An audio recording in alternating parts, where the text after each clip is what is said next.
These days, when you hear about Korea, the first thing that comes to mind is that wacky baby-faced leader of theirs and his buddy Dennis Rodman and nuclear weapons. You know what doesn't come to mind? Food, because they don't have any there. So we're gonna visit with that blowhard's shy little sister to the south, because they have everything. And unfortunately, that includes this wacky nut job. Remember him? Fortunately for us, we didn't have to go that far at all. Here we are in the melting pot of America, New York City, arguably the greatest city in the world. Really, just tell me it isn't, and I'll argue with you. Now in this town, every time you turn a corner, you get a different ethnic restaurant. Makes Disney World look like a food court at your local mall. And at some point, everybody celebrates their ethnic heritage. And today, on this little block in this big city, it's all about Korea. I think this shirt says I'm hungry, so let's see what food they have. Now, you don't have to be a genius to figure out if the food is good, the lines are going to be long. But the good thing about this Korean festival is that even though the lines were long, they served your food quickly and then they moved you on your way. All the better to enjoy the many varieties of Korean cuisine, like this guy here with a little-known Korean delicacy. Seems like it's a hamburger, I don't know. Well, I told you it was little known. If you go down there, you could try kimchi. Kimchi is a cabbage, marinated like pepper sauce and all that. And japchae, that's a noodle mixed with vegetable. We grill it, and that's awesome food. So off I went. And I found out that the only thing more popular than the food here were these little performers. Look at that crowd.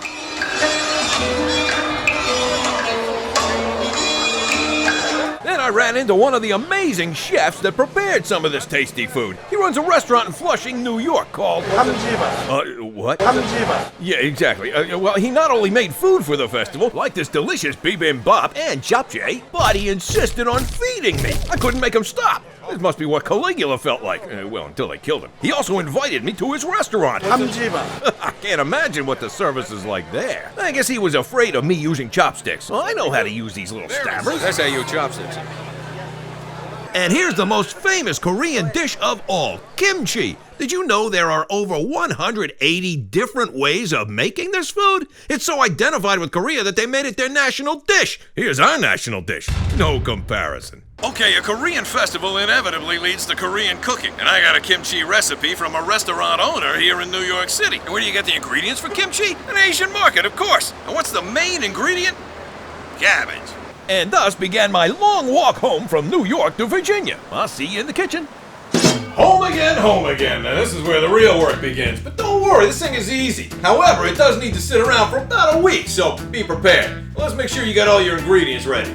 You got your coarse sea salt. You got your red pepper powder. Watch it, this stuff's hot. You got your minced garlic and water. Now this stuff will knock you over. Do not smell it. And you gotta have fish sauce, really anchovy sauce. And these little things, salted shrimp. Ain't they cute? They're really tiny little things that look like worms. Well, they're probably not, but just saying. You're gonna need some scallions. You're gonna need Napa Cabbage. I doubt it's from there. Sounds classy though. And there's this towering thing called a Daikon radish. Looks like a leftover mortar shell from a war. You'll need some fresh ginger and some regular white sugar. Now just to get this out of the way, take a half a cup of the sea salt and put it aside. Then you want to rinse your Napa cabbage as well as you can to get all that gritty stuff out of it. Then you want to cut it all in half lengthwise and toss that crappy root end out. Then cut it crosswise into about 2-inch pieces. Then throw all of this into a large bowl, and you're going to sprinkle that half a cup of salt you had sitting around all over this stuff. Toss it around with your hands and mix it really well, and then fill that bowl with just enough water to cover the stuff. And cover it with whatever you can find, and let it sit at room temperature for about a day. Now here comes the fun part. After a day in that briny ocean in a bowl, run it through a colander and squeeze all the water out of it, and put it in another bowl and forget about it for a while. Now peel your huge radish. I find it easier just to square it off and cut it into 2-inch matchstick-like thingies. Put it in a bowl. Then cut up 4 scallions into 1-inch slices or so. You put them in a bowl. Then add 1/3 of a cup of that radioactive red pepper powder into that bowl. Do not breathe this stuff in, trust me on this. Now you peel your ginger and you chop it up as best you can, and you add 1/4 cup of it to the magic bowl. Now hold your breath and dump 1 spoonful of the minced garlic into the bowl.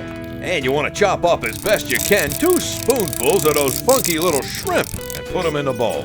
Pour in 1/4 cup of the fish sauce, which oddly enough smells better than that garlic.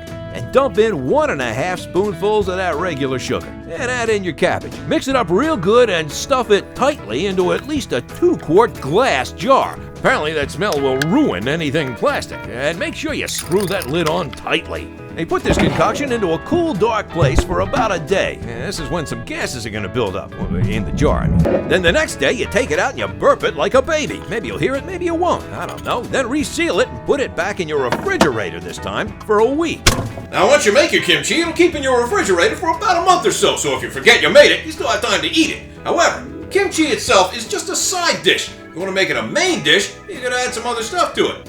What are we making for dinner, Tina? Well, considering that we had such a great time up in New York City and you walked away with an idea of kimchi. Oh yeah, my idea, right. Now, what do you do with your kimchi? Sure, you have it as a side dish, but you can also make it part of a main dish that's delicious. So this is kimchi with fried rice and shrimp. Hold it right there. First, you got to make sure you got everything. You're gonna need 4 scallions, a few limes, 2 large eggs, a jar of toasted sesame oil, your anchovy sauce again, some vegetable oil, and enough shrimp to make you happy. Some sea salt again, or kosher salt, a little soy sauce, some black pepper, some Korean chili paste, be careful with this stuff, and whatever rice turns you on. Now before you do anything else, make about 2 cups of the rice of your choice and let it sit in the refrigerator for a day to chill it. Now, I know it looks like a lot of ingredients, but according to Tina, it's... Easy, easy, easy. There's a few steps to it, but they're fast, they're done, and you've got a wholesome, really good meal. Now the first thing you want to do is put a little oil in your pan and saute your shrimp. Careful not to splatter, Bob. You don't want a medical emergency. Don't forget your salt and your pepper.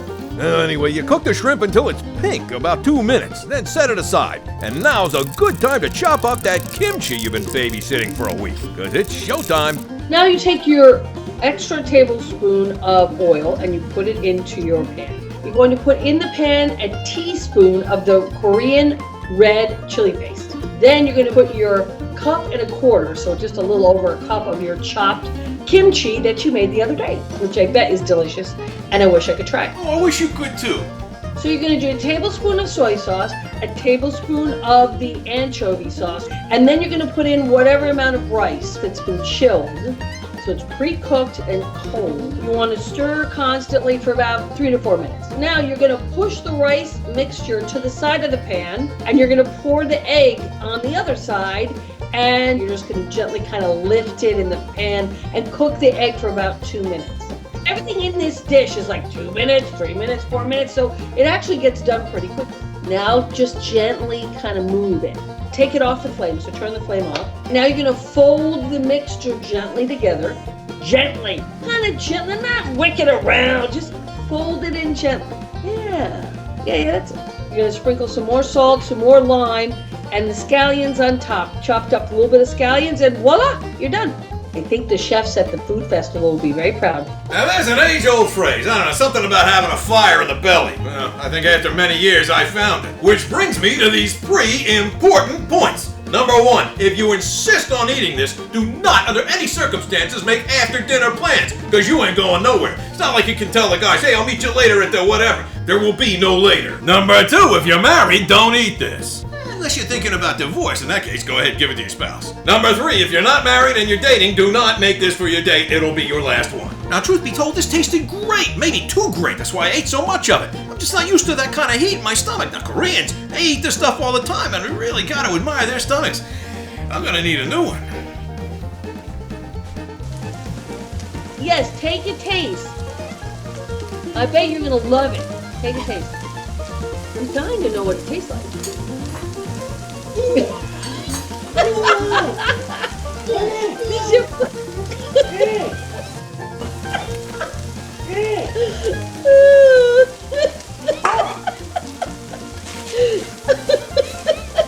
What is it? What is it good?